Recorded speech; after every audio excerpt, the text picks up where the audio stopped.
Seigneur Dieu Tout-Puissant, Père, nous voulons bénir encore ton nom, Seigneur. Merci, Seigneur, pour ce privilège que tu nous donnes, Seigneur, ce matin, de venir encore, Seigneur, ô Père, dans ta sainte présence pour pouvoir, Seigneur, partager entre frères la communion fraternelle, Seigneur, mais aussi, Seigneur, être de plus en plus en contact, Seigneur, avec toi. Merci parce que tu nous permets, Seigneur, de rester à tes pieds encore ce matin, Seigneur. Père, au moment où nous allons maintenant ouvrir ton saint livre, Seigneur, nous savons que par notre propre intelligence, Seigneur, nous ne pouvons rien comprendre, Seigneur, dans ce livre. Nous avons, Seigneur, vraiment besoin de ton Esprit Saint, Seigneur, que tu nous conduises et que tu nous éclaires, Seigneur Dieu Tout-Puissant, par ta parole. Père, que dans cette parole, oh, que tu puisses faire jaillir encore la lumière, Seigneur, qui vient de ton cœur.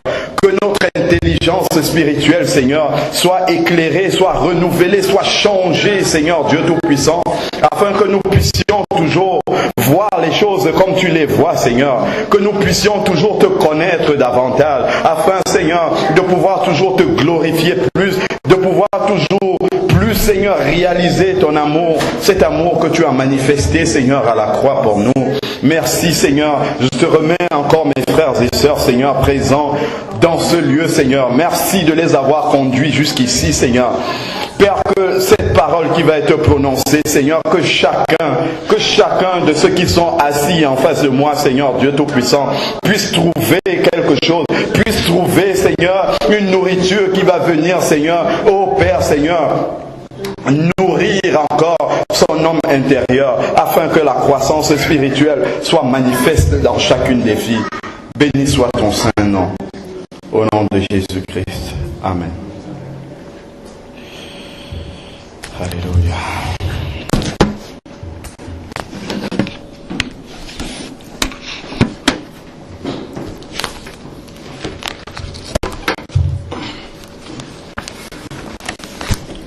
Je vous salue tous au nom de Jésus. Pour ceux qui ont pris le train en marche,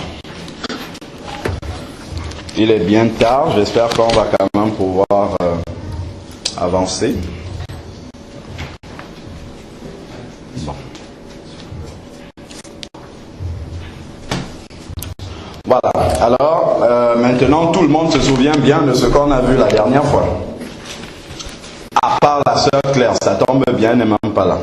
Donc, elle ne pourra pas nous rappeler ce qu'on a vu la dernière fois. Alors, est-ce que quelqu'un s'en souvient? C'est ce qu'on voit déjà depuis 2 semaines. Hein? Le frère Lunès n'est pas autorisé à répondre.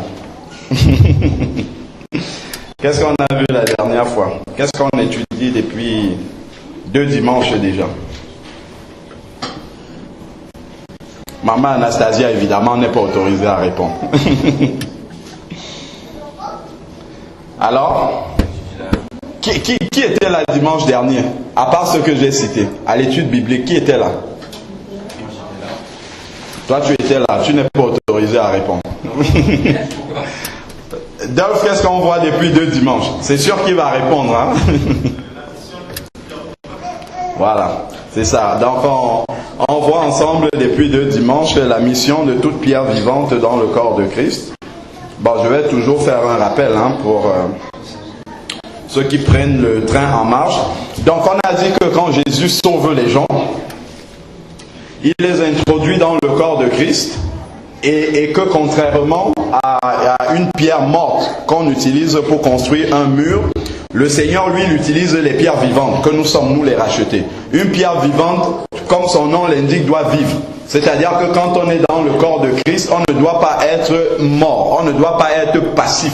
C'est ce que ça signifie être vivant. On ne doit pas être passif, on doit vraiment rentrer dans le plan que le Seigneur a pour nous, pour pouvoir être utile entre les mains du Seigneur. Si nous sommes sauvés et qu'on ne réalise pas ce que le Seigneur nous demande d'accomplir, non seulement dans notre vie, mais dans la vie des gens qui mettent sur notre chemin, c'est qu'il y a une partie du message de la rédemption qu'on n'a pas compris. Dieu ne nous sauve pas simplement pour nous sauver, il nous sauve parce qu'il nous aime, mais il nous sauve pour que nous puissions également être utiles à son service pour sauver également les autres. Amen. Donc, on avait vu en grande mission. Donc ça c'était dans Matthieu 28 du verset 18 au verset 20, donc où le Seigneur demande d'aller par toutes les nations et de faire des disciples. Donc on avait insisté aussi sur le mot disciple, on avait dit que ce sont vraiment des disciples qu'il faudrait faire et non des personnes simplement qui sont membres d'une église et qui fréquentent l'église sans être de véritables disciples du Seigneur. Alors on avait compris dans cet ordre du Seigneur, c'est un ordre, c'est un commandement, puisque le Seigneur dit allez, donc c'est à l'impératif, c'est un commandement, c'est pas si on veut qu'on y va, mais c'est parce que le Seigneur nous commande d'y aller. Amen. Donc, et faire des disciples, c'est ce qu'on est en train d'étudier. Le Seigneur ne nous demande pas, comme on l'a dit, de faire des gens qui viennent à l'église, des adhérents des dénominations, mais il nous demande de faire des disciples. Or, pour faire de véritables disciples, il faudrait qu'on s'appuie sur la parole de Dieu, parce que c'est par la parole de Dieu qu'on va arriver à faire de véritables disciples et non simplement des personnes qui ont le revêtement extérieur de la piété ou de la chrétienté, mais qui à l'intérieur n'ont pas la substance, la véritable substance. Donc c'est la parole de Dieu qui va nous permettre de communiquer cette substance-là aux personnes que nous amenons au Seigneur afin qu'elles soient de véritables disciples. Donc on a dit aussi que le chrétien, c'est quelqu'un qui doit se reproduire. Donc comme le Seigneur a dit à Adam et Ève qu'il fallait se multiplier, il fallait se reproduire, spirituellement, pour nous, ça a également une signification. C'est-à-dire qu'en tant qu'enfant de Dieu, on doit se multiplier, on doit se reproduire. Donc comprenez par là qu'on doit engendrer d'autres disciples. Si nous sommes un disciple, nous devons engendrer d'autres disciples. Ça serait bien comme ça de réfléchir combien de disciples j'ai déjà fait depuis que je suis converti. C'est quelque chose de très important. Alors ensuite, après l'ordre de mission, on avait vu dans un second temps que le Seigneur ne nous envoie pas faire des disciples comme ça, tel qu'on le veut, mais il nous donne des équipements. Donc en petit 2, on a vu les équipements que le Seigneur nous donne et on en était là. Et ça on l'avait lu dans Acte 1:8.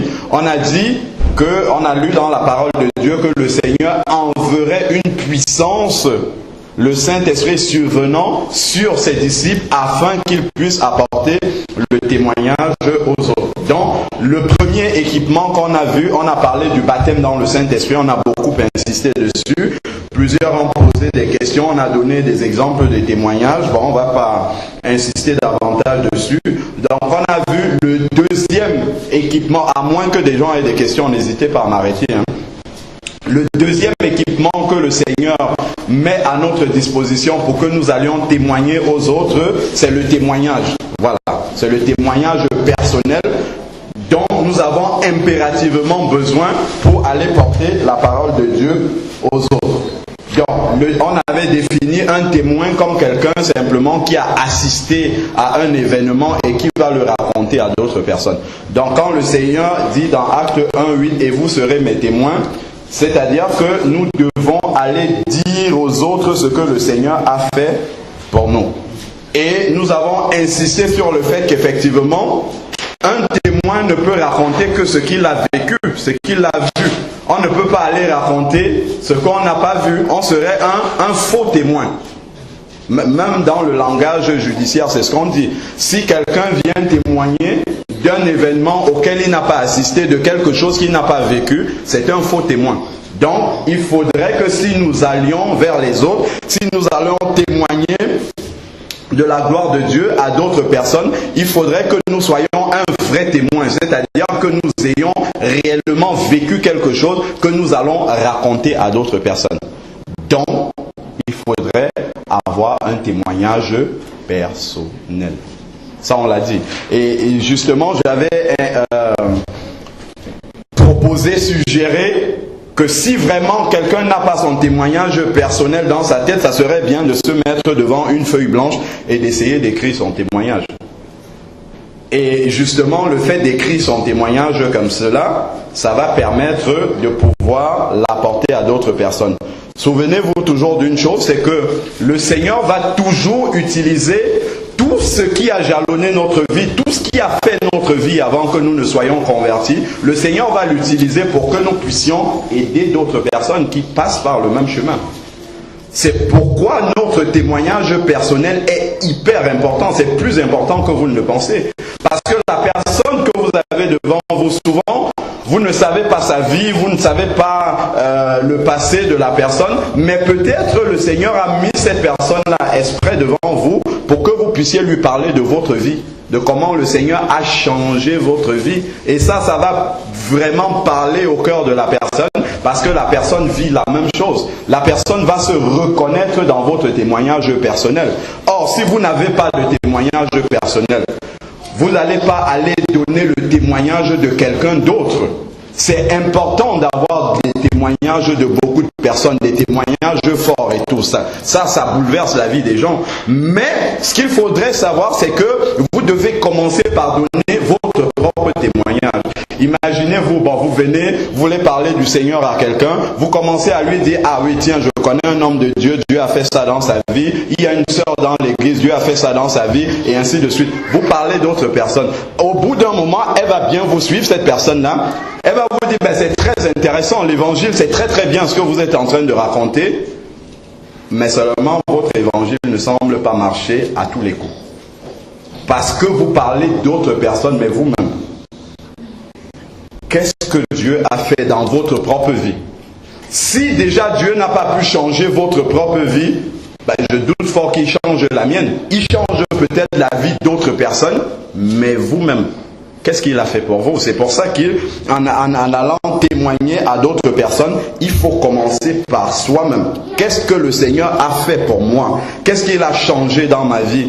Et c'est à partir de là que pour étayer mon propre témoignage, je peux rajouter le témoignage d'autres personnes. Mais il faudrait que mon propre témoignage soit le socle sur lequel je m'appuie pour parler du Seigneur aux gens. Alors hier nous avons assisté à la réunion de la jeunesse et ils avaient un partage vraiment très très édifiant, très intéressant. En fait, il y a une question qui a été posée à chacun dans l'assistance. Qu'est-ce que Dieu a changé dans ta vie? Ça c'est très important ça. C'est bien comme ça d'essayer de voir, de se remémorer qui j'étais, qu'est-ce que je faisais avant et pourquoi, à quel moment j'ai arrêté de le faire. Vous prenez une feuille blanche. De la même manière, ce sont de petits exercices, de très petits exercices, mais qui nous permettent, parce que souvent on fait beaucoup de choses pour le Seigneur, mais sur de petits exercices comme ça, on peut voir que très vite, on peut voir que notre foi ne vaut pas grand-chose. Parce que quand on se met devant une feuille blanche et qu'on commence à écrire, Seigneur, voici ce que tu as changé dans ma vie à tel moment, et ainsi de suite. Si vous restez devant une feuille comme ça et que vous n'arrivez à rien écrire dessus, c'est qu'il y a un problème. Soit, au départ, vous étiez déjà parfait, donc Dieu n'a rien changé dans votre vie. Il a pris ce qui était déjà parfait et il vous garde parfait. Mais moi, j'ai un verset dans la Bible. Je crois que j'ai même la référence. C'est dans Luc 19:10, où Jésus dit, le Fils de l'homme est venu chercher et sauver ceux qui étaient perdus. Donc, si vous étiez parfait dès le début, cela signifie que Jésus n'a rien changé dans votre vie, parce que vous étiez déjà parfait. Donc, vous n'êtes pas sauvé, puisqu'il sauve ceux qui étaient perdus. Et que vous n'étiez pas perdus, donc vous n'êtes pas sauvé. Donc, il faudrait que l'on puisse dire ce que Jésus a changé dans notre vie. Il faut que chacun puisse pouvoir faire une liste. Je sais que si moi personnellement, je commence à écrire ce que Dieu a changé dans ma vie, il ne me faudra pas une seule feuille. Il me faudra plein de rames de papier pour écrire cela. Mais au regard des gens qui m'ont connu avant que je ne sois converti, peut-être que certains n'arriveraient même pas à remplir une demi-page. Parce que l'image que je renvoyais aux gens, c'était une image de quelqu'un qui est modèle. Mais en réalité, quand je regarde la parole de Dieu, je sais que je n'étais pas un modèle du tout. Donc ce n'est pas le témoignage que les autres donnent de moi qui est important.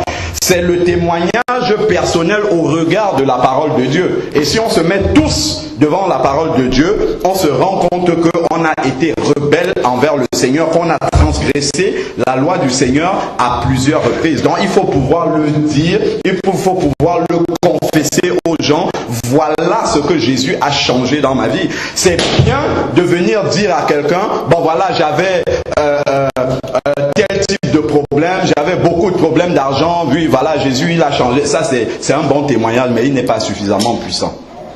Le vrai témoignage, voilà, j'étais un menteur, le Seigneur m'a changé, j'étais un voleur, j'étais un fornicateur, que les gens se reconnaissent dans cela. Ça peut paraître comme ça, le diable utilise même ça d'ailleurs pour nous faire honte encore, parce que quand on dit ce qu'on était, c'est comme si on l'est toujours, mais on a 2 Corinthiens 5:17, il nous dit la vérité. Les choses anciennes sont passées, c'est derrière nous, et voici toutes choses, pas certaines choses sont devenues nouvelles, mais toutes choses sont devenues nouvelles. Donc il faut pouvoir confesser avec hardiesse ce message, ce verset-là, de dire vraiment toutes choses sont passées, donc les choses du passé, je peux en parler et l'utiliser comme une force maintenant pour aider les autres. Bon, on va avancer, sinon on va passer tout le temps dessus. Alors, donc, premier instrument, le baptême dans l'esprit. Deuxième instrument, le témoignage personnel.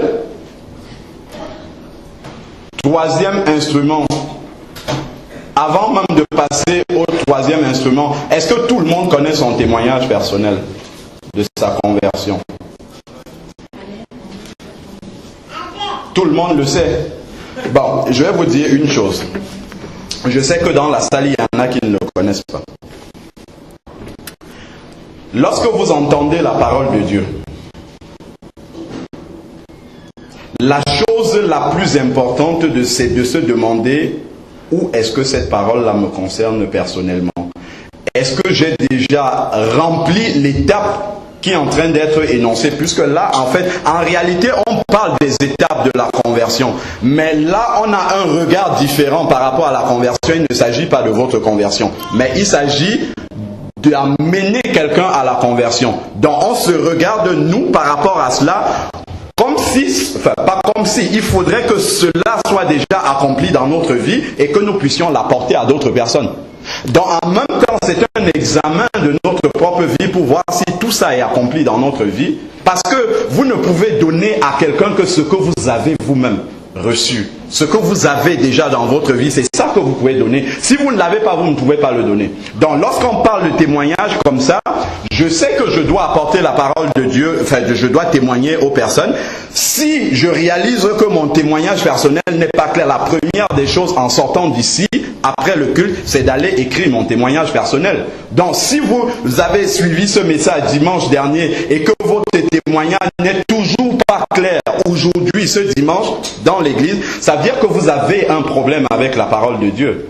Parce que nous sommes tous conscients que Dieu doit nous utiliser et Dieu veut nous utiliser pour amener des personnes au salut, mais nous devons être disponibles et réunir les conditions pour que Dieu nous utilise. Vous voyez par exemple un pays qui a une armée, par exemple. Le pays a son armée, mais l'armée n'attend pas la guerre pour commencer à s'entraîner. L'armée s'entraîne tout le temps pour que dès que l'ennemi va se déclencher, que l'armée soit déjà prête. Imaginez-vous maintenant, plein de pays viennent attaquer la France. À ce moment-là, le président appelle son ministre de la Défense. Il lui dit, bon, envoie l'armée. Le ministre de la Défense dit non. Il faudrait attendre peut-être un mois le temps que l'armée se prépare. L'ennemi va détruire complètement le pays. Donc, ça veut dire que nous devons nous préparer pour être prêts dans chaque circonstance pour que le Seigneur puisse nous utiliser pour apporter sa parole. N'attendons pas que le Seigneur mette des gens devant nous pour que nous les amenons à la foi en Jésus. Lorsque le Seigneur aura mis des gens devant nous, à ce moment-là, on va commencer à chercher à se préparer. Ça ne marche pas comme ça. Si vous faites comme ça, le Seigneur ne mettra jamais personne devant vous pour que vous lui parlez de Jésus. Il faut que vous soyez prêts. Donc quand on dit à quelqu'un qu'il faut que son témoignage soit clair dans sa tête, la première des choses c'est de faire en sorte que son témoignage soit réellement précis pour lui. Si tu es sorti de là et que tu as écrit ton témoignage, je te l'affirme devant la parole de Dieu que Jésus va faire en sorte que ce témoignage que tu as écrit, que tu puisses le donner à quelqu'un. Il va mettre quelqu'un qui aura besoin d'entendre ce témoignage. Parce que tu as eu la foi qu'il faudrait que tu le fasses. Et si tu l'as fait, tu vas pouvoir l'utiliser. Mais si tu ne l'as pas fait, évidemment, tu ne vas pas pouvoir l'utiliser puisqu'il n'existe pas. C'est comme cela qu'on doit avancer. J'entends un message, immédiatement, la petite portion du message que j'ai entendu, je la mets en pratique tout de suite. Je n'attends pas, sauf si j'ai déjà traversé cette étape-là. Alors, bon, l'élément suivant, c'était la suite. Donc, premier élément, on a parlé du baptême dans l'esprit. Deuxième équipement, c'est le témoignage personnel. Le troisième équipement qui est indispensable également, c'est la parole de Dieu. Si nous partons parler du Seigneur aux gens, évidemment qu'il faut s'appuyer sur la parole de Dieu. Parce que c'est cette parole-là, c'est dans cette parole que le Seigneur nous dit, ma parole sort et ne retourne pas à moi sans avoir accompli ses effets, sans avoir accompli la volonté parfaite du Seigneur. Si vous donnez simplement votre propre parole aux gens, votre propre parole, c'est une parole qui s'envole, mais la parole de Dieu, elle ne change pas. Donc il faudrait que dans ce qu'on dit aux gens pour les amener au Seigneur, que cela soit soutenu par la parole de Dieu. Il faut toujours s'appuyer sur des versets de la Bible pour pouvoir parler du Seigneur aux gens. Parce que ce sont ces versets-là qui ont la puissance d'appuyer, que ce soit le témoignage personnel, que ce soit tout le reste, mais c'est la parole de ça doit être fondé là-dessus. C'est pourquoi, je vais vous donner quelques versets là que nous devons mémoriser en fait. Mémoriser, et lorsque nous sommes devant les personnes auxquelles nous parlons du Seigneur, que ces versets reviennent. Alors, donc, déjà, la feuille de route ou le plan d'exécution de la mission pour laquelle chaque pierre vivante est appelée. Je finis le message pendant que ceux qui prennent la relève se préparent. Hein. Comme ça, on ne passe pas le temps vide. Autant profiter de ce temps-là pour avancer l'enseignement. Quand vous serez prêts, dites-moi, je vais arrêter. Alors, donc, la troisième partie, c'est la feuille de route ou le plan d'exécution de la mission de chaque pierre vivante. Ça, on va toujours le retrouver dans Acte 1.8. Donc, dans Acte 1.8, il nous dit « Et vous serez mes témoins à Jérusalem, dans toute la Judée, dans la Samarie et jusqu'aux extrémités de la terre. » Donc, voilà comment est-ce que le Seigneur veut que ce plan d'exécution de la mission, c'est-à-dire d'aller chercher les sauvés, puisse s'exécuter. Donc, il ne faudrait pas inverser l'ordre. Le Seigneur n'a pas mis ces villes-là, ces endroits, de manière hasardeuse dans sa parole. Il y a un ordre dans ces mots-là. Comme vous avez vu, ça commence par Jérusalem. Jérusalem, c'est ce qu'il y a de plus près de nous. Et ensuite, dans toute la Judée, dans la Samarie. Donc en fait, c'est comme des cercles. On commence par le cercle le plus proche et on s'éloigne. On s'éloigne toujours plus, toujours plus, toujours plus. Donc ne commencez pas à témoigner par aller vous mettre devant une chaire aux États-Unis devant 1500 personnes. Ça ne marchera pas. Il faut que votre témoignage soit d'abord réel le plus près possible de vous. Le plus près possible de nous, c'est qui? Ce sont les personnes qu'on fréquente tous les jours. C'est-à-dire dans la famille déjà. À la maison. Ça commence par là. Le témoignage commence à la maison. Après la maison, on sort, on va rencontrer des collègues de travail pour ceux qui travaillent. On va rencontrer d'autres membres de la famille qui ne vivent pas avec nous. On va rencontrer des camarades de classe pour ceux qui sont encore à l'école. Et c'est à eux qu'on va parler du Seigneur. C'est comme ça que nous appliquons Jérusalem, la Judée, la Samarie et ainsi de suite. Et dites-vous une chose, c'est que le Seigneur regarde notre fidélité dans les plus petites choses. Vous comprenez? Plus une chose est petite, plus le Seigneur est attentif à comment nous allons travailler pour cette chose-là, pourvu qu'elle concerne le royaume de Dieu. Plus la tâche est petite, plus le Seigneur va d'abord regarder comment nous accomplissons cette petite tâche-là. Donc, si le Seigneur met sur ton chemin ta femme que tu dois convertir, ne néglige pas cette âme-là. Si le Seigneur met sur ton chemin ton voisin, ne dis pas c'est trop simple. Moi, je veux aller parler à tout Champigny. Non, commence d'abord par là. Si tu es fidèle dans ce travail-là, même si ça n'atteint pas les résultats, même si la personne ne se convertit pas, c'est pas cela qui est le plus important pour le Seigneur dans ta vie, mais c'est de voir comment tu es fidèle dans ce travail-là. Si tu dois prier pour cette personne, il faut passer le temps à prier pour cette personne. Et quand le Seigneur va voir ta fidélité dans ce qui est petit, il va te donner quelque chose d'un peu plus grand. D'un peu plus grand, ainsi de suite. Tu vas commencer par parler à une personne. Après, tu auras l'occasion de parler à 2 personnes.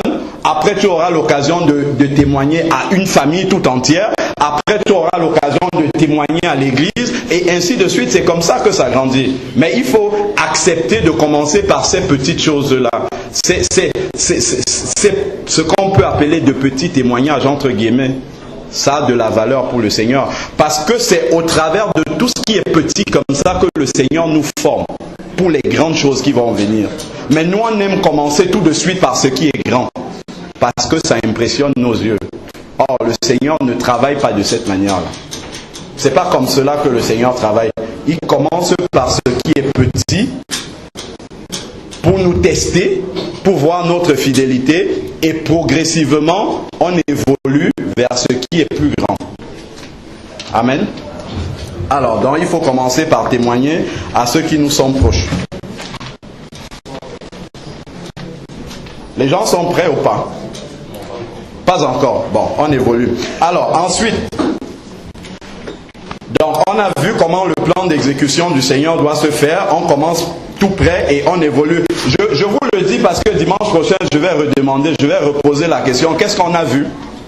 Soit vous notez, soit vous retenez. Si vous avez retenu, c'est l'idéal. Parce que dès que vous sortez ici, vous pouvez déjà l'appliquer. Bon, si vous n'avez pas retenu, vous le notez. Vous pouvez aussi lire votre feuille. Et en lisant la feuille, en allant dehors, le Seigneur vous mettra des gens sur votre chemin pour que vous puissiez appliquer ce que vous avez vu là ce matin déjà. Amen. Alors, donc, la suite, c'est comment est-ce que ce plan-là doit se réaliser? Comment est-ce que cette mission-là doit se réaliser? La mission de toute pierre vivante dans le corps de Christ. Cette mission de faire des disciples et non faire des adhérents à une église. Comment est-ce que cette mission-là doit se réaliser?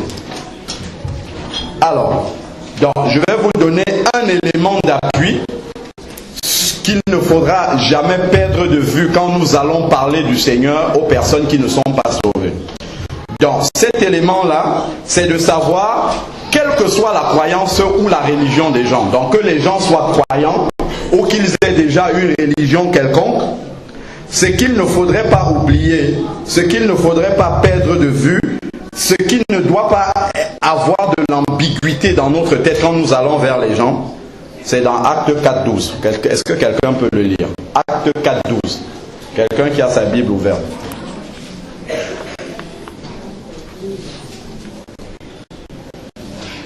Ça, c'est un verset qui doit toujours être présent dans notre tête quand nous comptons aller parler du Seigneur aux gens. Acte 4.12. Alors. Il n'y a plus salut en aucun autre.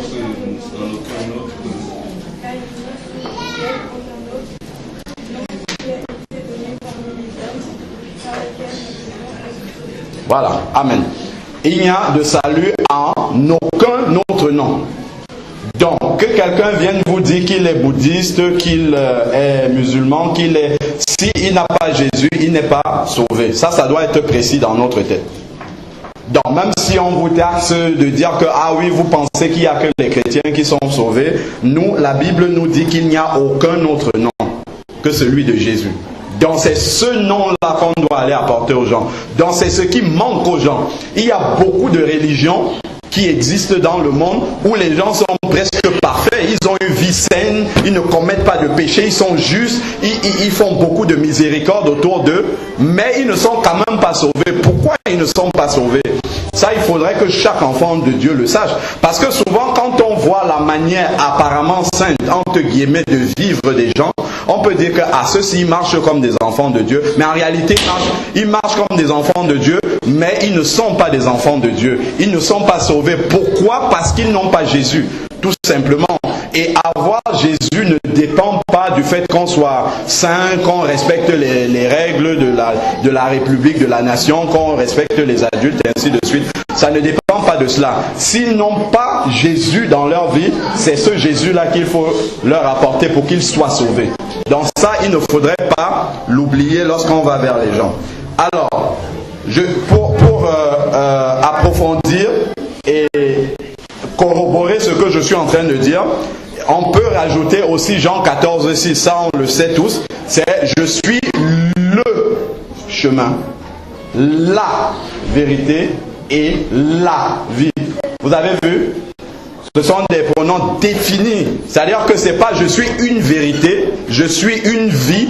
Non, c'est « je suis la vérité ». Donc, déjà, toi qui vas annoncer, qui va témoigner à ceux qui ne sont pas sauvés, il faut savoir que c'est Jésus qui est le seul chemin. Donc, ce n'est que lui que tu peux leur apporter. Tu ne peux rien apporter d'autre que Jésus. C'est cela qui manque aux gens.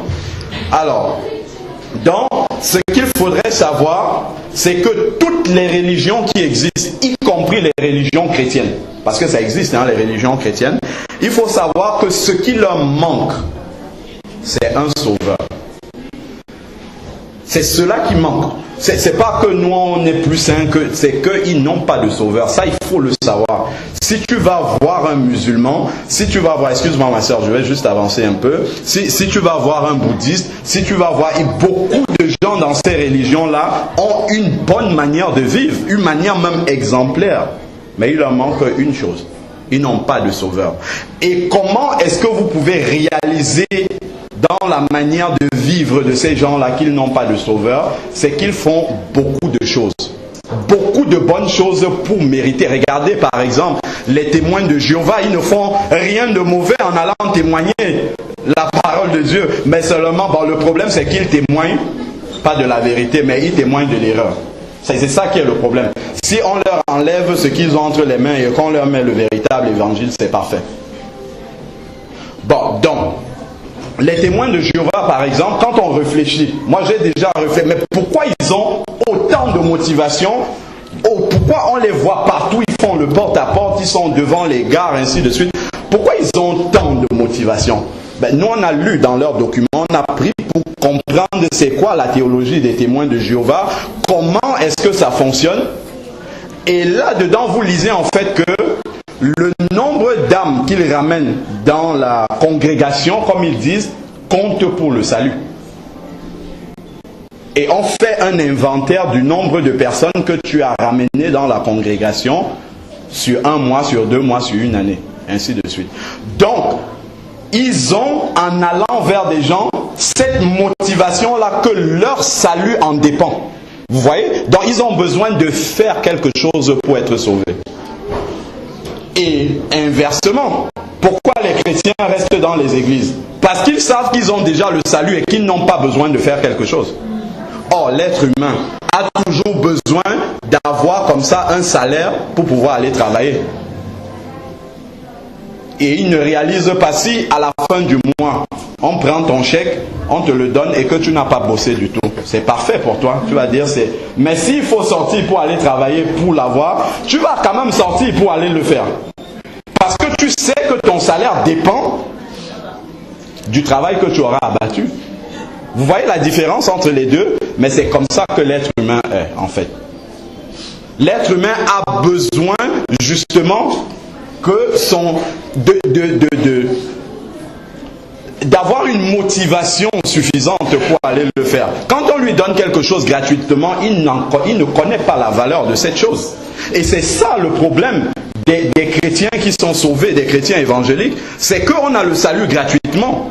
C'est très bien, c'est excellent, mais ça pose problème pour nous parce qu'on ne va pas travailler. Moi, je suis disponible pour laisser la place dès que les gens sont prêts. Pas de souci.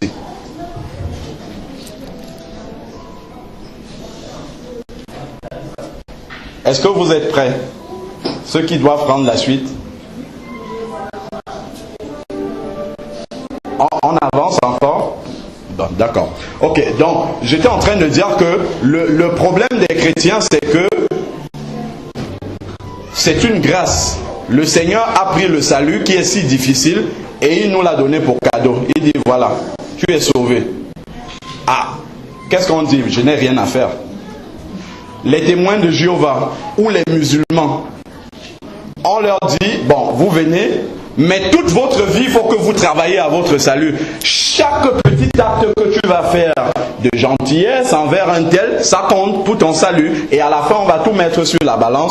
Si le bon pèse positif, tu es sauvé. Si le mal pèse négatif, tu n'es pas sauvé. Et c'est ça qui les motive à aller vers les gens. Mais nous devons aller vers les gens par amour.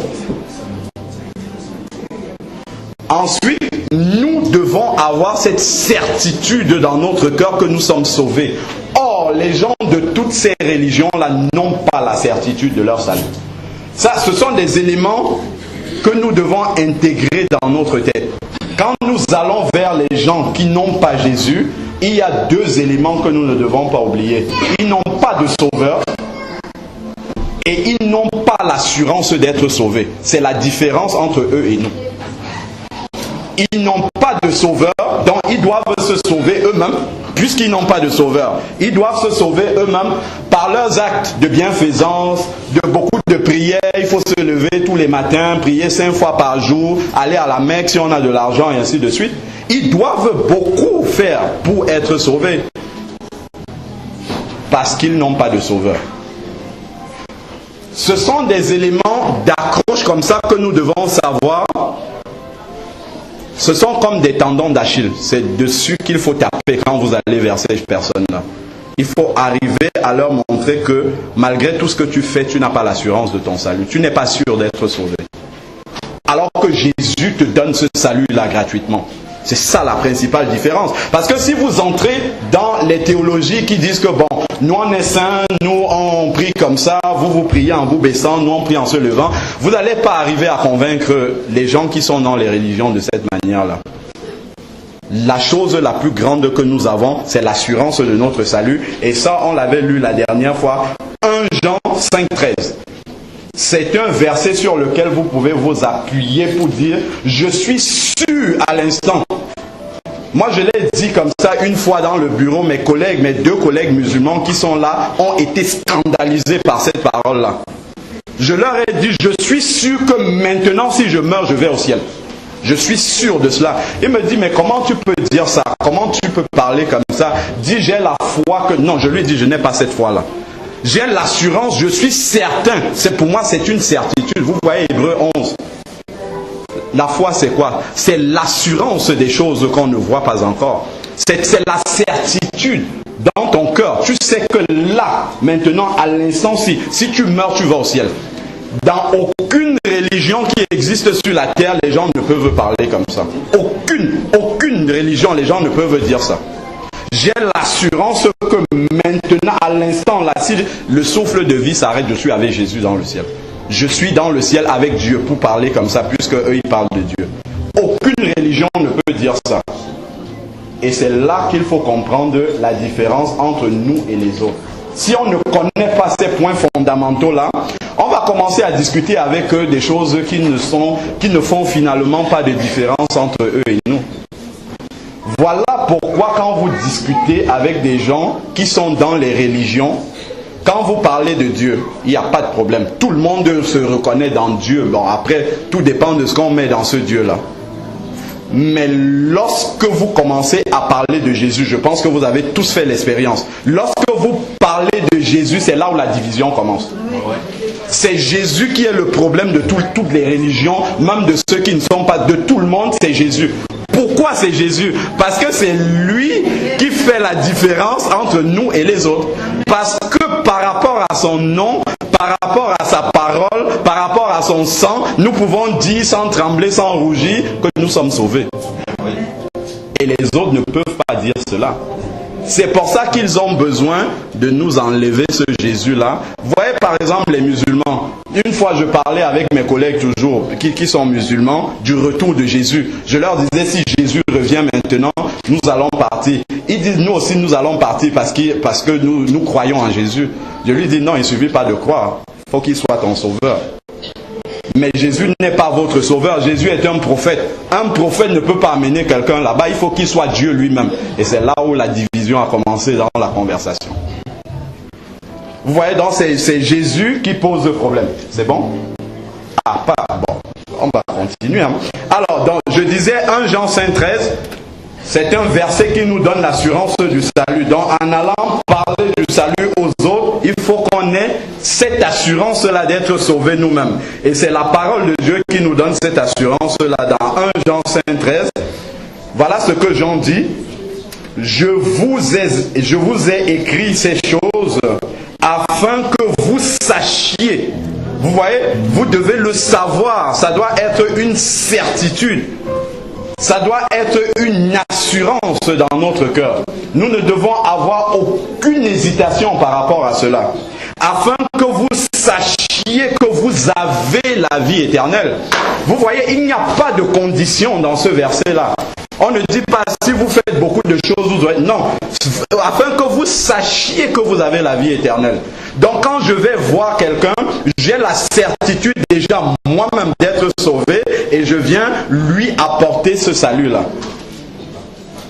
Donc on communique aux autres, je le répète encore une millième fois, ce qu'on a déjà soi-même. Donc j'ai l'assurance de ce salut et je le prends pour le donner à d'autres personnes. Alors le verset continue en disant: sachez que vous avez la vie éternelle, vous qui croyez au nom de Jésus. Vous voyez, je pense que en fait ici le terme vous qui croyez au nom du Fils de Dieu, vous qui croyez, il y a de la continuité dans l'action. Dans le grec original, on parle du présent continu, en fait, comme en anglais. C'est-à-dire que c'est une action qui doit être continue dans notre vie. Tant que je crois en Jésus, le reste de la phrase est vrai pour moi. Donc, tant que je crois en Jésus, j'ai l'assurance de la vie éternelle. Il n'y a que le fait de ne plus croire en Jésus qui m'enlève cette vie éternelle-là. Amen. Voilà. Donc ça doit être une certitude pour nous.